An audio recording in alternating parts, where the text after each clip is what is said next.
जाळण्याचा प्रकार झाला, काय विषय? खरं तर हा जरांगे समर्थकांचा कट असायला पाहिजे, कारण मी जरांगे असेल, शरद पवारांच्या विरोधात असेल, कारण की सत्य बोलणाऱ्याच्या विरोधात असे कृत्य होत असतात।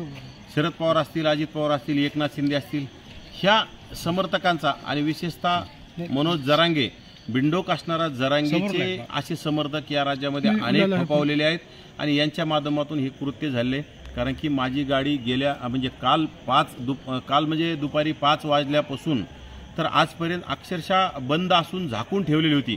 मी आज दौऱ्यावर असताना सुद्धा माझ्या गाडीमध्ये गेलो नव्हतो, दुसऱ्या गाडीमध्ये होतो आणि ही गाडी काल 5 वाजल्यापासून इथे उभं होती।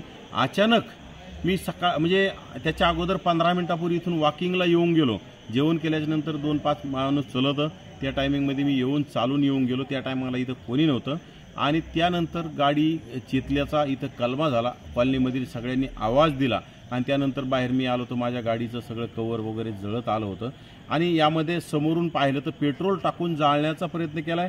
हे बघा, माझी गाडी जाळल्याने मला काही फरक पडत नाही, मी काही जरांगेसारखा भिकारचोट नाही, मी जमीनदाराचं लेकरू आहे आणि मी ओबीसीचा आवाज कधी दबून देणार नाही, ओबीसीसाठी लढत राहणार। माझी गाडी जाळल्याने माझा आवाज बंद होणार नाही।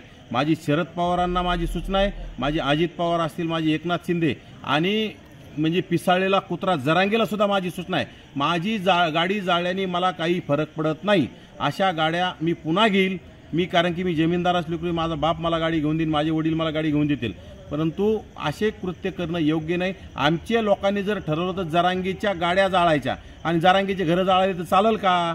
परंतु आम्ही डॉक्टर बाबासाहेब आंबेडकरांचं संविधान मानणारे आहोत, आम्ही कुठलंही चुकीचं कृत्य करत नाहीत, आम्ही संविधानानुसार आणि लोकशाही मार्गाने आंदोलन करणारे आहोत। परंतु ही जर झुंडशाही निर्माण होत असेल तर ओबीसी सुद्धा अशा गोष्टी करू शकते ना, परंतु आम्ही आमच्या ओबीसी बांधवांना, ओबीसी कार्यकर्त्यांना, ओबीसी पदाधिकाऱ्यांना आम्ही कुठल्याही गोष्टी अशा करून देत नाहीत, निर्बंध लावण्याचं काम करतो।